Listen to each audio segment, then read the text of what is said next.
मी म्हणाले तसं की प्रत्येक अभिनेत्रीला जेव्हा वेगवेगळे रोल्स ऑफर होतात किंवा हा जो निगेटिव्ह जो माझ्याकडे नवीन मला फॉर्म माझ्या आयुष्यात आला आणि तो मला जेव्हा इंट्रोड्यूस झाला, तेव्हा मला कळलं की मला हे करायला आवडतं आहे म्हणजे दॅट डझंट मीन की मी तशी आहे म्हणून.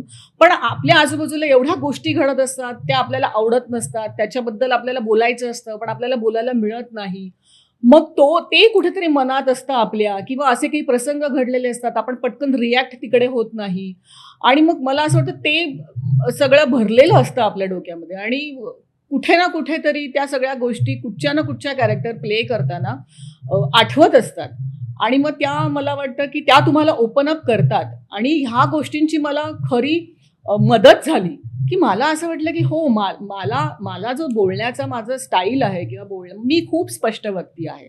मला मागे बोललेलं अजिबात म्हणजे मी स्वतः मागे बोलत नाही. त्याच्यामुळे खूप लोकांचे गैरसमज होतात की ही भांडखोर आहे, ही पहिल्याच वेळेला भांडण करते वगैरे. असं माझ्या बाबतीत अनेक गैरसमज झाले. फक्त स्पष्ट वक्तेपणा हा माझा गुण असल्यामुळे मला खूपदा तू भांडखोर आहेस का? किंवा ही भांडखोर आहे, ही तोंडावर बोलते. त्याच्यामुळे मला वाटतं की हा माझ्यात कुठेतरी एक तो गुण होता आधीपासून ज्याला मी खूप सप्रेस करत आले असेन कदाचित आणि मग ह्या कॅरेक्टर्समधनं तुम्हाला ते इम्प्रेस करायला मिळतं आणि म्हणून ते माझ्यासाठी खूप इझी होत गेलं मला वाटतं. हां, तो तुला फायदा झाला. तो फायदा मला झाला. माझ्या स्पष्ट वक्तेपणाचा मला निगेटिव्ह कॅरेक्टर प्ले करण्यामध्ये खूप आणि खूप फायदा झाला. पण 10 वर्ष करायचं? हो, उलट मला अजून पुढची 10 वर्ष करायला पण ते आवडेल. कारण मला खरंच त्याच्यामध्ये काही एफर्ट्स लागतच नाहीत करायला. मला बहुतेक तो माझा मुलगा म्हणतो तसं आता भिनलंय. पण दॅट डझंट मीन की खरंच म्हणजे आपण निगेटिव्ह होतो असं काही नाहीये. कारण मी प्रत्यक्ष आयुष्यामध्ये खूप आणि खूप जास्त पॉझिटिव्ह व्यक्ती आहे. मी प्रत्येक दिवस खूप पॉझिटिव्हली घेते. प्रत्येक गोष्ट मी पॉझिटिव्हली घेते. वाय मी? हे माझ्या बाबतीत का घडतं आहे? किंवा मलाच का सगळे बोलतायत, मलाच का सगळे माझ्याचबद्दल का चर्चा करतायत, ह्या गोष्टी माझ्यापर्यंत पोहोचतच नाहीत.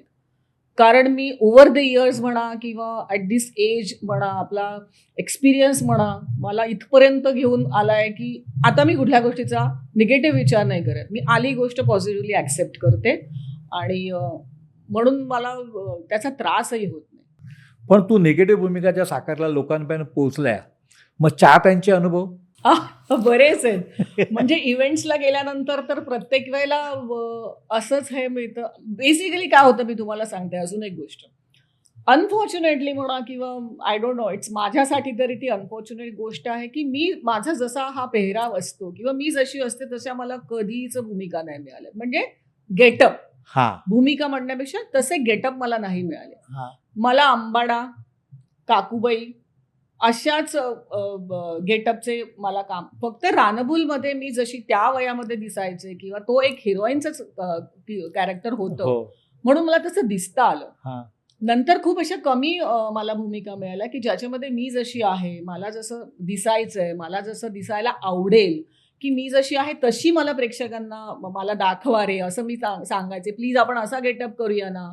तर नाही मॅडम, मग ते आंबाडा आहे आणि मग ती साडीच आहे. मग असे गेटअप मिळाल्यानंतर बऱ्याचदा असं होतं, की मला बाहेर कोणी ओळखत नाही आणि मला त्याचं प्रचंड वाईट वाटतं. अरे! की म्हणजे मी जर त्या ग्रुप बरोबर असेन, हां. तर मग लक्षात येतं त्यांच्या, की हां, ही ह्यांच्या ग्रुपमध्ये आहे म्हणजे ही नंदिनी वैद्य ची ओळख सीरियलमध्ये बेसिकली आत्ता कसं होतं, सीरियलमध्ये तुम्हाला कॅरेक्टरनी ओळखलं जातं. बरोबर आहे. कारण पूर्वी स्क्रोल असायचे, नेम स्क्रोल असायचे. हो. कुठची भूमिका, कुठचा कॅरेक्टर, कुठचा अभिनेता, अभिनेत्री निभावते आपल्याला कळायचं. आजकाल तो ट्रेंडच बंद झालाय. त्याच्यामुळे नाव सीरियलमध्ये तुम्हाला तुमच्या नावाने ओळखणं फार कमी वाट्याला येतं. तुमच्या कॅरेक्टरवरनं तुम्हाला ओळखलं जातं. Coming back to the point, जेव्हा आम्ही कुठे जातो इव्हेंट्सला वगैरे, मग कळतं की अच्छा हे या टीमची हे लोक आहेत आणि मग कधीतरी असं, "अय्या तुम्ही पौर्णिमा का?" कारण माझ्या आवाजाने ते रिलेट करतात. माझा आवाज ओळखतात. मग "तुम्ही किती वेगळ्या दिसताय. बापरे! तुम्ही अशा, तुम्ही किती लहान दिसता." म्हणजे सॉरी हे असं मला ऐकायला मिळतं, चांगलं की आहे. "तुम्ही हां. किती लहान दिसता. मग तुम्हाला का एवढं मोठं दाखवतात?" म्हटलं मी मुलांची आई आहे, मला नातवंड आहेत म्हटल्यानंतर मला मोठं दिसायला लागतं, काय करणार. सो मला हे एक माझं दुःख आहे हा. की मला जास्त मग ते अच्छा कशाला हो त्रास देता तुमच्या सुनेला, चांगलं नाही हो खरं, तुमचा असा राग येतो ना, हा. असं मला बऱ्याच ठिकाणी ऐकायला मिळतं. एक किस्सा सांगायला आवडेल मला. स्मिता जयकर आपण सगळेच ओळखतो, मोठी अभिनेत्री.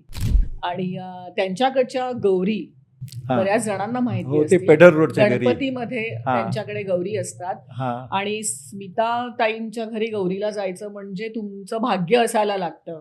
तसं मला सतत 2 वर्ष मला ते भाग्य मिळालं. आणि मी पहिल्या वेळेला जेव्हा त्यांच्याकडे गेले होते तर त्यांच्या आई बसल्या होत्या, मी त्यांच्या बाजूला बसले आणि मग कोणीतरी ओळख करून दिली आणि तेव्हा माझी भाग्य दिली तुम्हाला चालू होती. त्याच्यात मी आकांक्षा नावाचं कॅरेक्टर प्ले करत होते आणि त्यांना सांगितलं तर त्यांनी असं माझ्याकडे बघितलं, काय ग किती राग येतो ग तुझा, का ग त्या तुझ्या या मुलाला पण तू त्रास देतेस, कारण त्या ह्याच्यामध्ये माझ्या मुलाच्या पण मी अगेन्स्ट असते काही अच्छा. काही हा. वेळेला. हा. आणि खरंच असं कधी कधी ना वाटतं मारावंसं वाटतं, नका ग असं तुम्ही त्रास देऊ. आणि म्हणजे मला असं इतकं बरं पण वाटलं की मी एका अभिनेत्रीच्या घरात आहे आणि त्यांना तर माहिती आहे की हे हा. सगळं हा अभिनय आहे आणि हे सगळ्या स्टोरीज असतात. पण मला इतकं छान वाटलं ना दिलीपजी तेव्हा, स्मिता जयकर ताईच्या आईने मला ही एवढी मोठी कॉम्प्लिमेंट दिली तर मग और क्या चाहिए. आणि अशा बऱ्याच ठिकाणी अनुभव आलेत की तुला राग येतो, तुला मारावंसं वाटतं, एवढं तर खूपदा ऐकायला मिळतं, नका ग त्रास देऊ, एवढं तुम्ही का छळता. म्हटलं आम्ही नाही छळलं हा. तर आम्ही तर पॉझिटिव्ह भूमिका वरती उभरून येणार कशा जर हा. निगेटिव्ह लोकांनी त्रास तेच. नाही दिला. हा. हेट स्टोरीची डिमांड असते आणि हे बघायलाच लोकांना आवडतं. आता आपल्या फॅमिलीमध्ये कोणीतरी एक असं कॅरेक्टर असतं, सगळेच असे वाईट नसतात, पण एक वाईट जिथे दिसतं तिथे चांगलं दिसतं का, कारण वाईट असतं तिथे म्हणून चांगलं दिसतं, नाही तर चांगलं दिसेल कसं.